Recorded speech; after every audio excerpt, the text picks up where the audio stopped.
Magandang gabi sa inyo. Ngayon po ay Lunes ng gabi. Lunes na naman.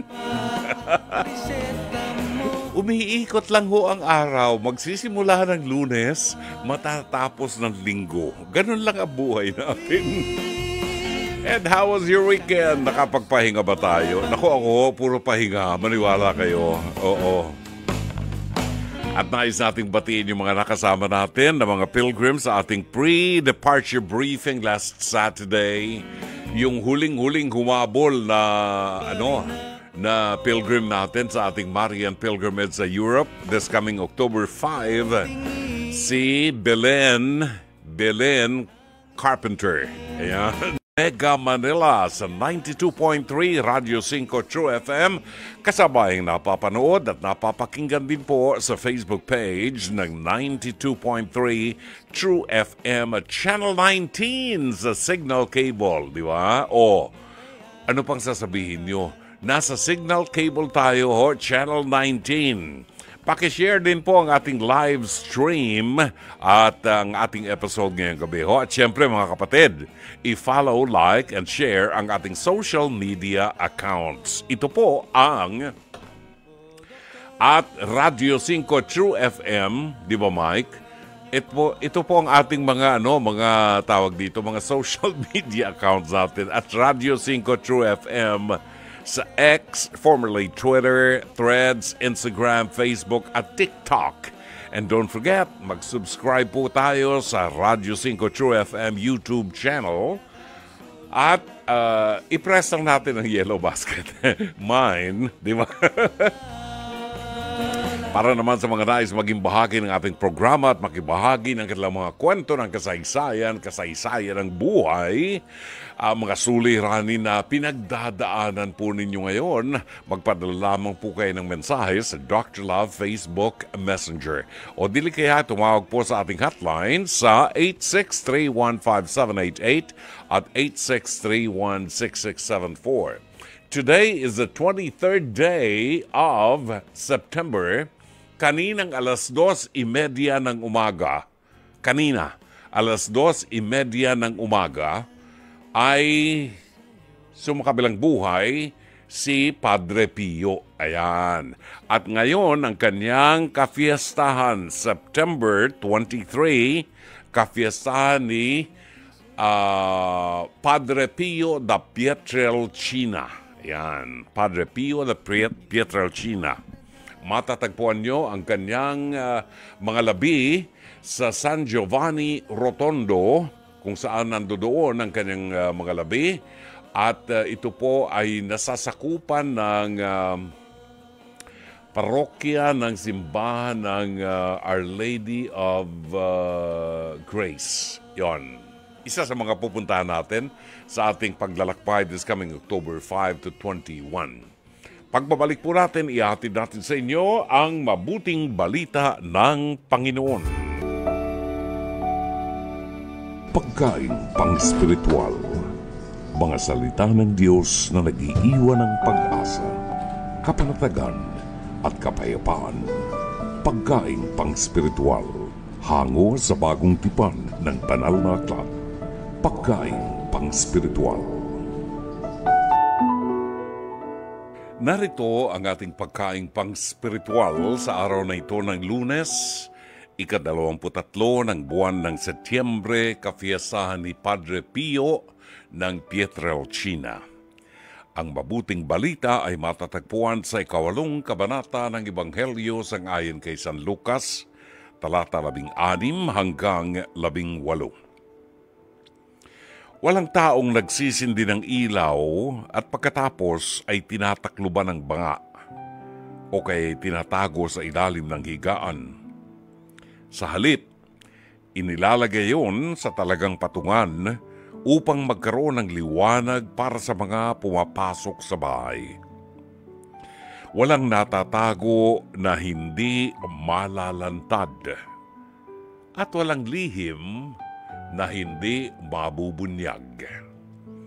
Kaya't pagbutihin ninyo ang inyong pakikinig, sapagkat ang mayroon ay bibigyan pa, ngunit ang wala ay aalisan pati ng inaakala niyang nasa kanya.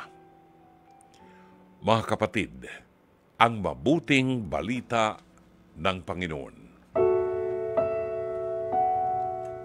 Pagkain pang-spiritual, mga salita ng Diyos na nag-iiwan ng pag-asa, kapanatagan at kapayapaan. Pagkain pang-spiritual, hango sa bagong tipan ng banal na aklat. Pagkain pang-spiritual.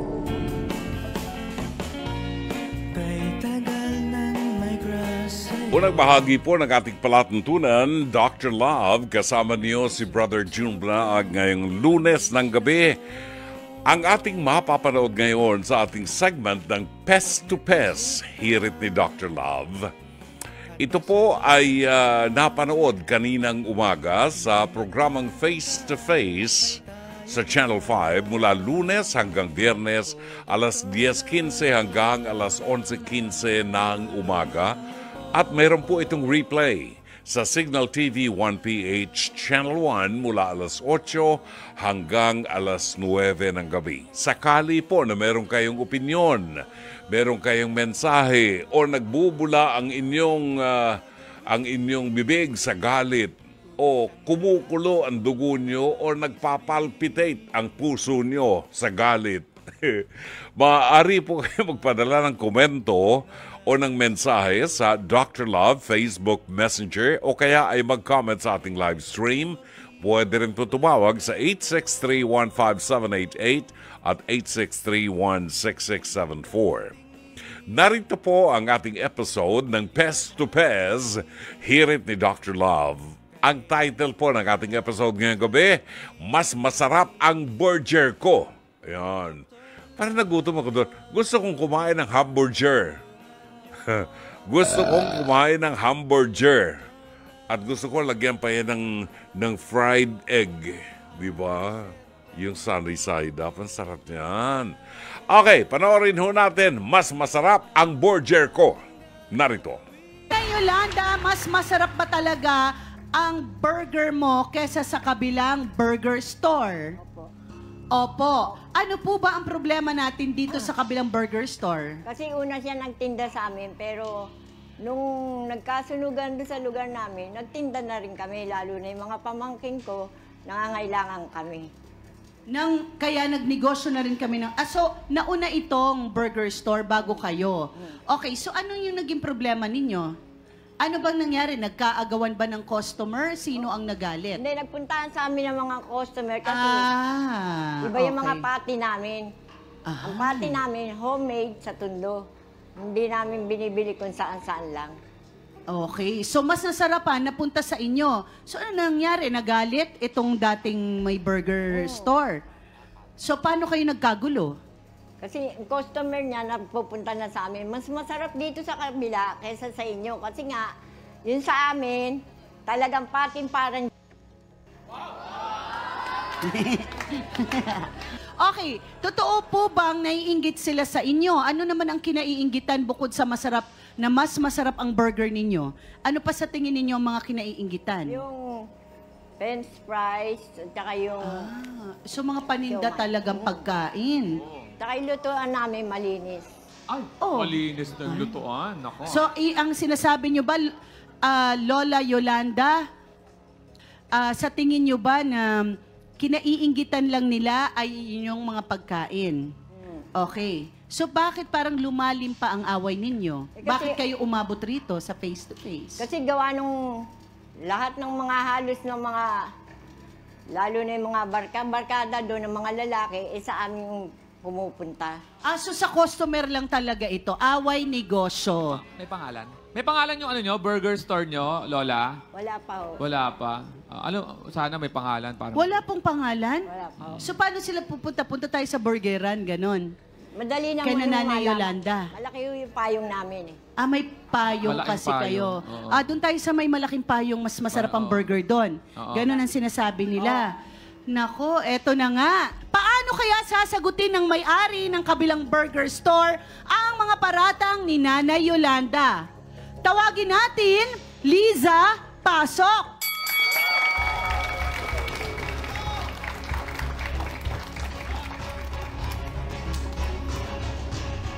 Liza, diretsahang tanong, totoo bang mamatay-matay ka sa inggit kay Nanay Yolanda sa burgera nila?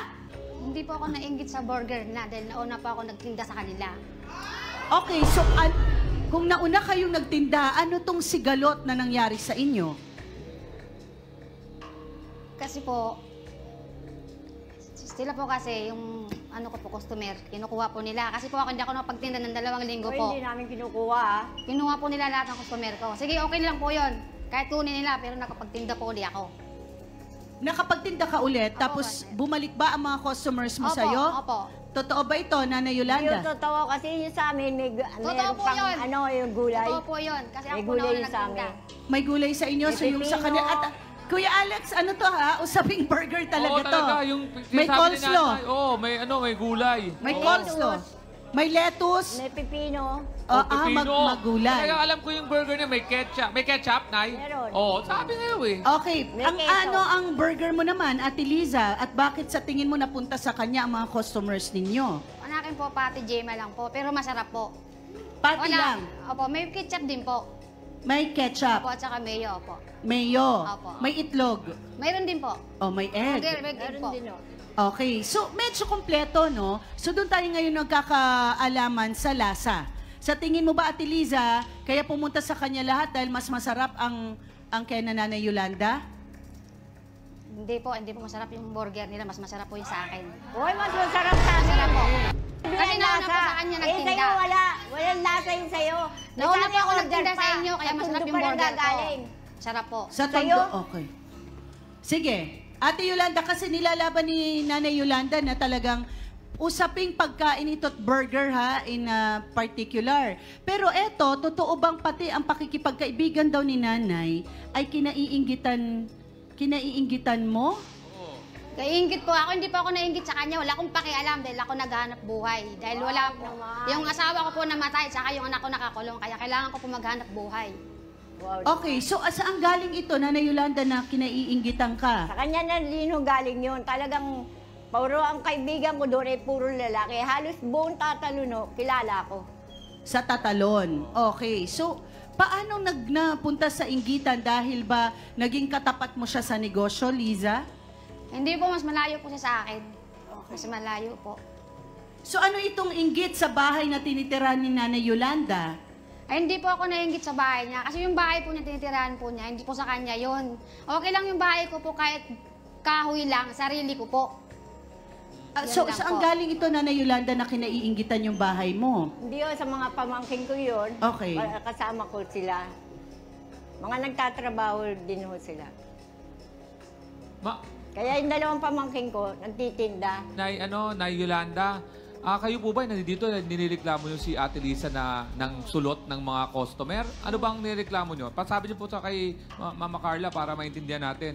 Kasi pareho kayo nag-iingitan. Paninira ginagawa niya sa paninda namin. Ayun. Kaya nagagalit yung mga pamangkin ko. Okay, paano mo nalaman na sinisiraan ang mga paninda nyo? Nakapagsabi yun sa akin, akala niya siguro, yung mga kakampi niya na pumupunta sa kanya, ikakampi niya na. Hindi ko alam, mas kakampi ko yun. Ah. Espiya. Anong klaseng paninira katulad ng... Pangit daw yun sa amin, may kung ano-anong kabastusan ang ginagawa niya doon sa paninda ng mga Ay, pamangkin totoo ba ko. yan, Ate Liza? Hindi po totoo yan. Hindi po ako pumunta sa tindahan nila. Nicole, ano itong pinagkakainggitan ni Liza sa tiyahin mo? Kasi po yung pati po kasi namin homemade po. Eh yung pati niya po gawang lang po. Gawa lang sa labas. O Opo. so, saan nagsimula itong gulo nyo? Bakit kinaiinggitan si Nanay Yolanda sa tingin mo? Nalaman po namin na kinainggitan niya si Nanay Yolanda. Yung kaibigan niya po kasi sinasabi niya sa amin. Kaya nalaman namin na ganun yung Katulad ng... paninira po yung kaysa daw po yung kahit homemade yung gawa namin. Eh kahit panis na daw po, binibenta pa po namin. Totoo ba ito, Ate Liza? Hindi po totoo yan, sinasabi po. O Nicole, hindi raw totoo. Siyempre po, kwento niya yan. Masama kami dyan. Bakit nila kinaiinggitan ang pagiging friendly ni Nanay Yolanda?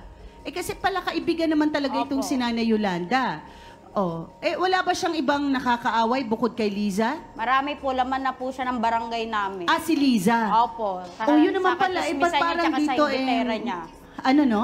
Sa kay chismisan niya po, tsaka sa inggitera niya. Ganun. Totoo ba? At yes, Ate Liza, ano nangyayari at totoo ba to na marami ka ng reklamo sa barangay? Hindi po totoo yun. Paano po ako ireklamo sa barangay, hindi nga po lumalabas ng bahay. Yun na nga po, hindi nga po Yun siya lang lumalabas ng bahay, pero alam niya po yung kwento sa labas. Malakas ang radar. Okay. Bukod kay Lisa, sino-sino pa ang mga naninira sa tiyahin mo? Yung kaibigan niya po na bumibili din naman po sa amin. So, parang may spiya. Opo, kaya nalalaman po namin na sinisiraan niya yung tiyahin ko. Liza and Aling Yolanda, aminin ko sa inyo, hindi kayo pwedeng humawak ng malaking negosyo sa inyong lugar. Una, ang inyong negosyo ay illegal. Wala kayong business permit. Wala kayong sanitary permit. Pero nakalulusod dahil nakakatulong sa inyo. Diba? Thank you. Pero hindi kayo nakakapagbayad ng tax. Kami nagbabayad ng tax. Diba? At yung inyong demeanor, Liza and Nana Yolanda, yung kilos ninyo at pananaw ninyo, pang-barangay na negosyo lang. Yung mga malalaking kumpanya ng soft drinks, walang siraan. Alam niyo yung ginagawa nila? Nag-iisip sila ng mga ideas, marketing strategy, para mapasarap lalo o maging attractive yung kanilang produkto. Walang siraan. Kasi ang katotohanan po, hindi naman nakukuha sa siraan yan. Miski anong sabihin mo sa akin na pangit yung kanyang patty, hindi kita paniniwalaan. Ang hahanapin ko kung alin ang masarap sa panindan yung dalawa. Kung sino mas maraming customer, yun mas masarap. Hindi nyo kami pwedeng diktahan kasi kami gumagastos. So wag na kayong mag-away. Isa negosyo nyo, hamburger. Huwag kayong mag-away. At huwag naman magtaas ng boses sa matanda. Tatanda ka rin. No? So, ang isipin niyong dalawa, paano niyo mai-improve ang inyong produkto. Yun. Ayos yun. Salamat po. Ayan. So, depende sa kung saan maraming pupunta, no, Dr. Love. And then, yung iba naman, depende sa panlasa mo. Kahit ikaw lang mag-isang customer, yun ang panlasa mo. Masarap sa'yo yun, di ba? Kaya, tama, wag na ho kayo mag-away. Dahil marami naman talagang gusto ng burger, di ba? Sana daw nagdala na lang kayo, sabi ni Dr. Love. Walang sample eh. Maraming salamat, Dr. Love. Maraming salamat, Mama Carla. Ganyan ho talaga negosyo. Negosyo kung saan masarap, malinis at may quality ang pagkain, pupuntahan ng tao yan. Hindi na ho kinakailangan kumbinsihin sila. Di ba? Yung, di ba, merong isang gay na napatanyag sa social media. Ano ang panindan niya? Hindi Topsy. Anong tawag doon? Yung, anong tawag doon na Mike? Basta, meron siyang kainan, di ba? Na pinupuntahan ng maraming tao. Ay, paresan. Pinupuntahan ng maraming tao at talagang yumaman siya. Dahil doon. Hindi ko alam kung anong lasa, di ba? Maraming factors kasi para ma-attract ang tao. Andyan yung marketing strategy na akala mo talagang napakasarap ng pagkain dahil ang dami nagpupunta. Pero yun pala, naniwala lang doon sa mga marketing strategy. Pero mahalaga, kung nagtitinda ka, malinis ang paninda mo, masarap ang paninda mo, mura ang paninda mo, kung kaya mong ibenta ng mura, ay pupuntahan ka ng tao talaga. Di ba? Yan ang tinatawag ng marketing strategy para doon sa mga nagtitinda ng hamburger. Ang problema nga, hindi kayo nagdala ng sample, kaya hindi namin mabigyan ng desisyon alin ang mas masarap na hamburger. Mangyayari niyan, magpapabili kami ngayon ng hamburger. Sige, tigman natin yan. alas 10 ng gabi. Alright, 9 minuto, makalipas po ang alas 10 ng gabi sa pangalawang bahagi ng ating programa. Teka muna, bago tayo bumati at bigyan daan natin yung mga pagbati natin, babatiin ko lang muna ngayon na alam ko nakikinig sa atin, si Engineer Mercy Santos. Bukas po ang kanyang kaarawan, September 24.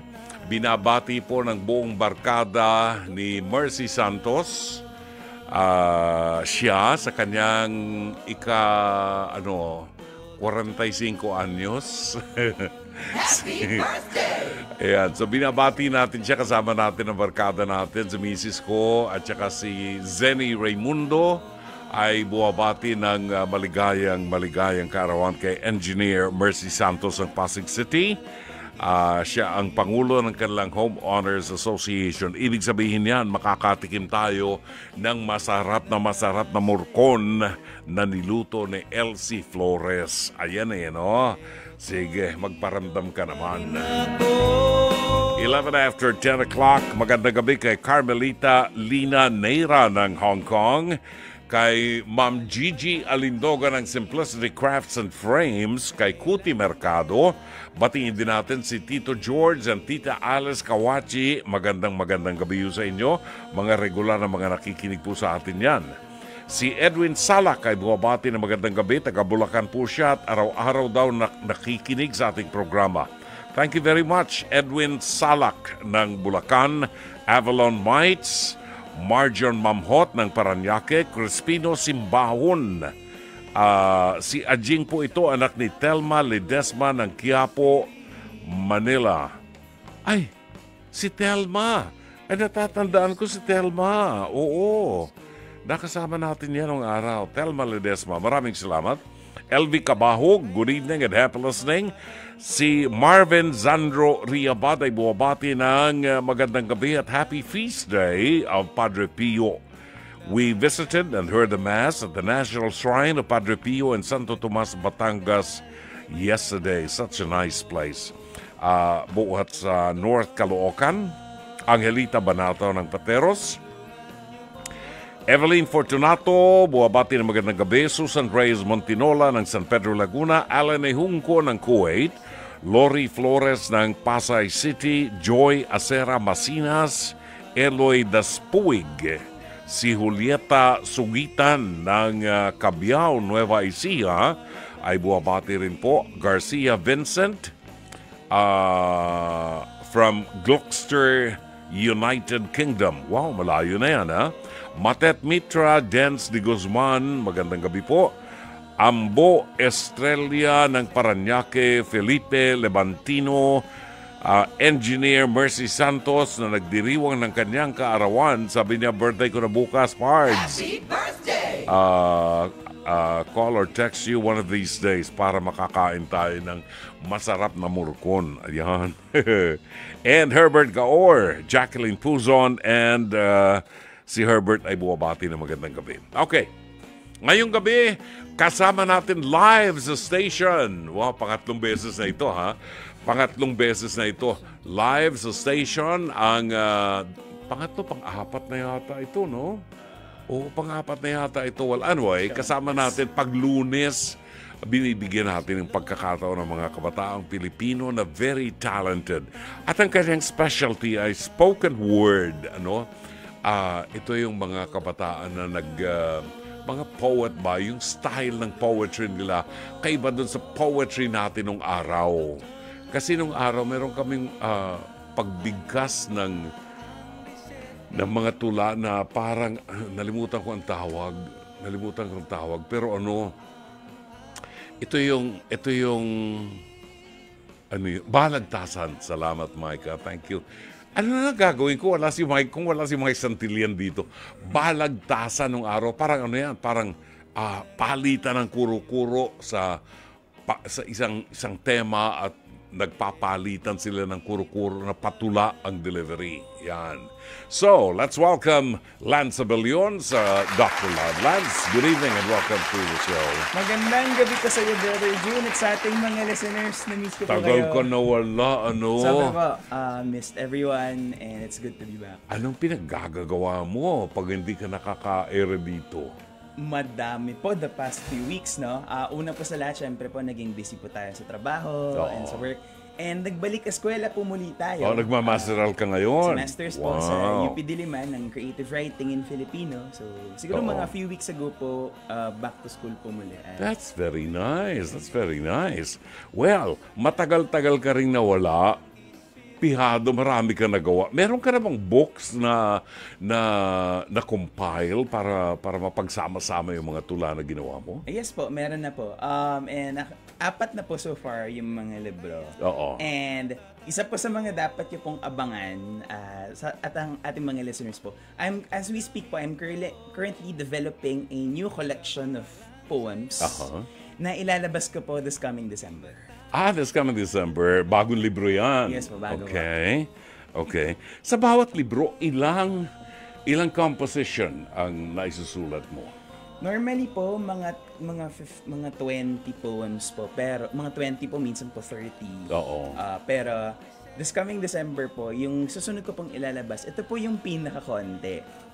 Pero, itong susunod po, this is gonna be, mas interesting po siya doon sa mga yung mga nauna. At magandang gamitin ito na pangregalo, di ba, sa mga kaibigan natin, mga kamag-anak natin.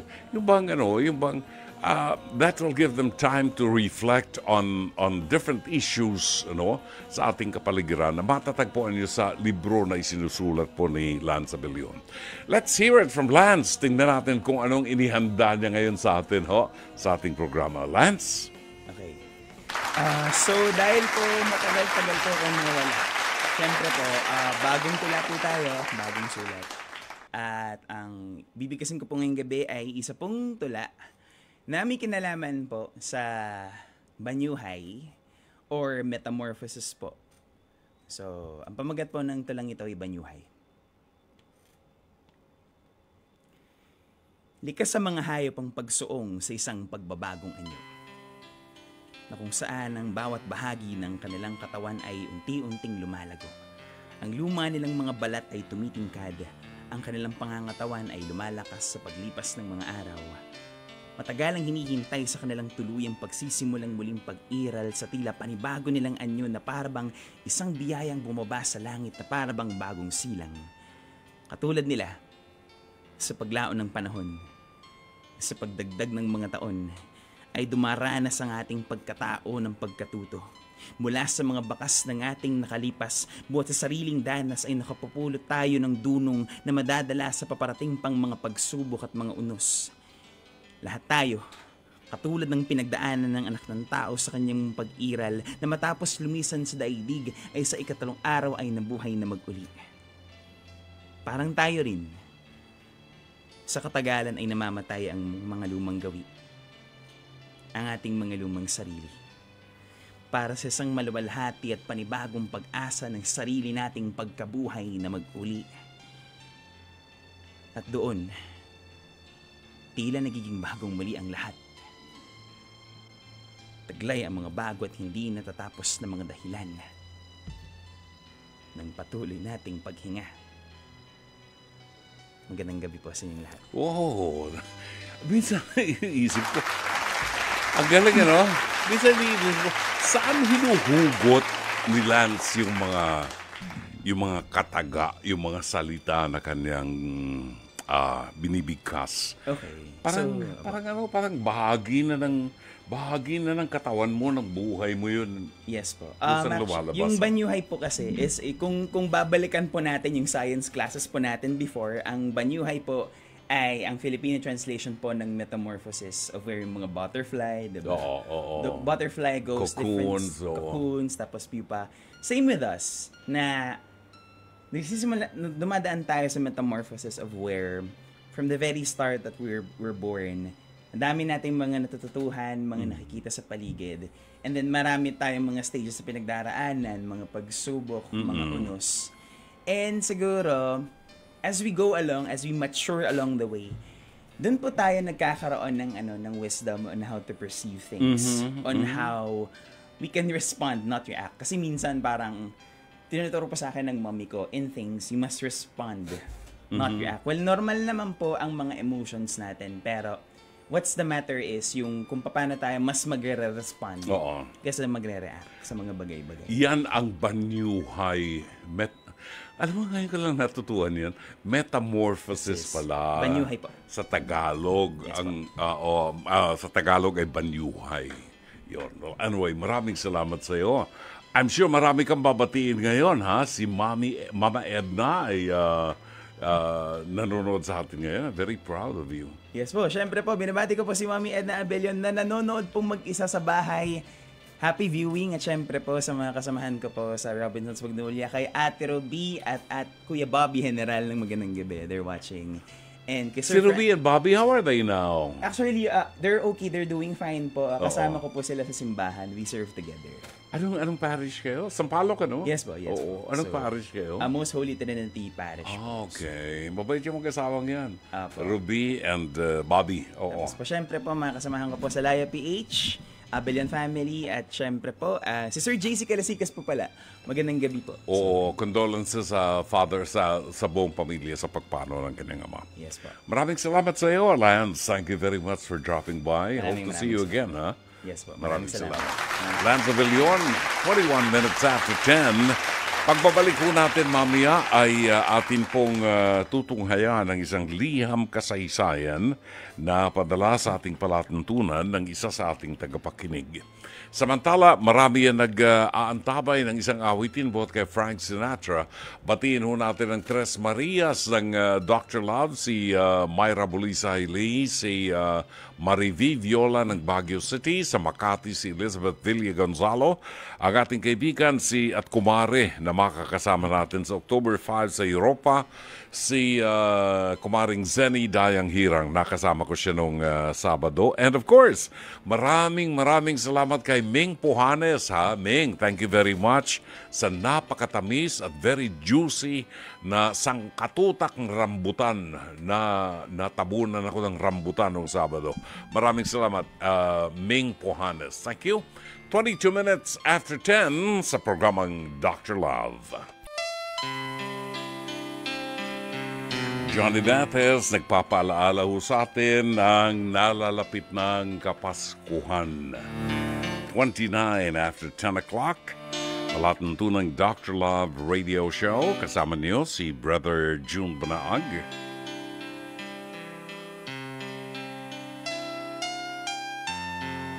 Tunghayan natin ngayon ang isang liham kasaysayan padala sa ating palatuntunan ni Sylvia ng Cagayan. At kung kayo po ay merong opinion or mensahe para kay Sylvia, or meron po kayong liham kasaysayan o kwento ng buhay o problema na inyong pinagdadaanan ngayon at gusto nyong ibilog sa ating palatuntunan, maaari kayo magpadala ng inyong liham kasaysayan sa Dr. Love Facebook Messenger. Or pwede kayo mag-comment sa ating live stream. Narito ang ating tampok na liham kasaysayan ngayong gabi ng Lunes. Dear Dr. Love, magandang gabi po. Tawagin niyo po ako sa pangalang Sylvia. Ako po ay 47 anyos, may asawa at 3 anak. 10 years po ang agwat namin ng husband ko and he's now 57 years old. Dual citizenship po ang hawak niya, Filipino and American. Nang nagpakasal kami at nagkaanak, naging full-time mama ko at siya ang nagtatrabaho for us. Dumating ang time na nag-retire siya at may natatanggap na pensyon mula sa Amerika. Nitong nakaraang 5 buwan ay nagkalamat na ang pagsasama namin. Nalulung sa sugal ang asawa ko at laging umiinom. At kahit na anong paalaala at pakiusap ko sa kanya, ayaw niyang makinig o tumigil sa bisyo niya. At dahil ako nagbabudget sa monthly pension niya para sa mga anak namin, sinabihan niya kung siya na lamang daw ang hahawak ng pera niya. Natatakot po ako dahil baka ipangsuga lamang niya ito. Natatakot din po ako dahil ang savings namin at hanggang sa tuition for senior high school lang ng 3 anak namin. Maraming beses ko siyang inuunawa pero wala pa rin. Dr. Love, ayaw niyang makinig at inaaway pa ako. Ewan ko ba kung bakit siya nagkaganito. Nahihirapan na po ko at naawa po ko sa mga anak namin. They also seem to have developed hatred towards their father. Ano po ba ang dapat kong gawin sa gitna ng mga sitwasyong ito, Dr. Love? Umaasa po kung matulungan niyo ko at matuldukan ang bahaging ito ng buhay naming magpapamilya. Maraming salamat po, gumagalang Sylvia ng Cagayan.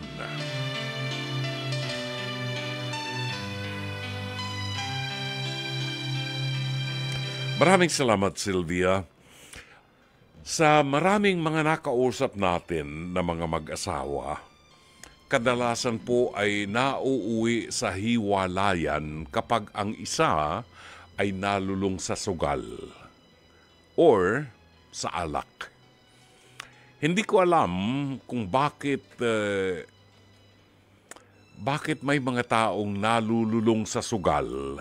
Sa alak, hindi ko rin alam kung bakit parang hirap na hirap silang baka nga addiction, Meron daw pong sabi ng mga psychiatrists at psychologists, meron ding addiction. Kung merong addiction sa sigarilyo, may addiction din sa alak at may addiction sa sugal. Ang sabi nila, mahirap daw bitawan yung addiction. Totoo po yan. Kasi ako ay, there was a time in my life na siguro nakakadalawa hanggang 3 packs a day ng sigarilyo. Can you imagine? And I thought, okay lang, no? There was no intention for me to stop the addiction kasi parang bahagi na ng buhay ko. At pag ititigil ko, I just cannot believe na kaya kong tigilan until dumating yung panahon. Actually, deep inside me, ako'y pinagdarasal ko rin na matigil na. Kasi hindi na rin ako natutuwa sa sarili ko. Hindi lamang yung pera na itinatapon ko sa sigarilyo, pero yung just a mere fact na may addiction ka, no? And hindi alam ng asawa ko na talagang pinagdarasal ko rin na tulungan ako na mapigil yung aking addiction. Until one day, naramdaman ko na nahihirapan akong huminga. And natakot ako na baka matsugi na ako. So I stopped. Right there and then, kasi hindi ho po pwede sa addiction yung dahan-dahan. Kailangan cold turkey. Pag sinabi mong titigil ka na. And because of my fear, itinigil ko right there and then. That was in 2022. So ngayon, ibig sabihin ay, 2 years na pala. Oo, na hindi ako tumikim uli. Parang kailan lang. 2 years na pala. But anyway, the topic is addiction. So, merong addiction talaga. Base sa aking experience, Sylvia, kung hindi nakikita ng isang tao ang maaaring mahalagang mawala sa kanya, hindi siya matatakot. Hindi siya titigil. Maaaring hindi niya napagtutuunan ng pansin ang paalaala mo na babagsak ang kabuhayan niyo. Kasi ay pinagpapasalamat ko sa Diyos, hindi ako marunong magsugal. At base doon sa mga nakausap kong mga sugarol na mga nagtitigil sa, anong pangalan nito, sa mga kasino, ang dami raw dyan ng mga mayayaman ng mga nagsasanla ng kanilang mga properties, nagsasanla ng kotse, hindi lang kotse, ng mga lupain, dala yung mga titulo ng mga lupain, isinasanla. Ang purpose nila, bakit sinasanla? Kasi wala nang pera, di ba? Ang purpose nila ay ibenta o isanla yung mga properties nang wala sa tamang presyo para lamang magkaroon sila ng pera na isusugal nila, hoping that mababawi nila yung natalo sa kanila. Pero ang realidad ng buhay, Sylvia, walang yumaman sa sugal. Kung yumaman ka man ngayon, for a while, tataas yan, ano? Pero hindi magtatagal, babagsak yan at lahat ng naipundar mo mawawala. Yan ang masakit na addiction sa sugal. Nagsisimula yung ibang mga kilala natin sa libangan lang daw, kakain lang sa kasino, gusto lang maglibang, pero pag dumating na yung pagkakataon na nagdadala na sila ng titulo ng lupa, at yung mga pera na dapat ay inilalagay na savings para sa pamilya at sa mga anak ay nauubos na, then ang mga asawa katulad ni Sylvia magdidesisyon. Look at what's happening now to your family, Sylvia. Kahit hindi mo sabihin sa iyong mga anak, nakikita ng mga anak mo ang kamalian na ginagawa ng kanilang ama. Entonces, sila mismo, kahit hindi nila gusto, nagre-react ang mga bata at nagtatanim ng galit at pagkainis sa kanilang ama sapagkat hindi pinoprotektahan ang kinabukasan ng mga anak.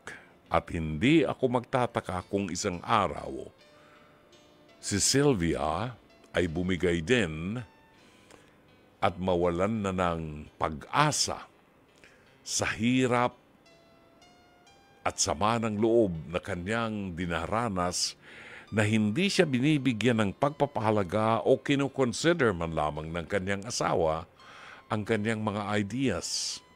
Alam nyo, ang babae pag bumigay sa relasyon at bumitaw sa relasyon ng mag-asawa, bago po mangyari yan, maraming hirap na ang pinagdadaanan ng mga misis ng tahanan bago yan magdesisyon na sawang-sawa na sila sa hirap, sawang-sawa na sila sapagkat hindi sila binibigyan ng atensyon ng kanilang asawa o ang kanilang mga opinion ay isinasangtabi lamang laban sa addiction sa pagsusugal ng kanilang asawa.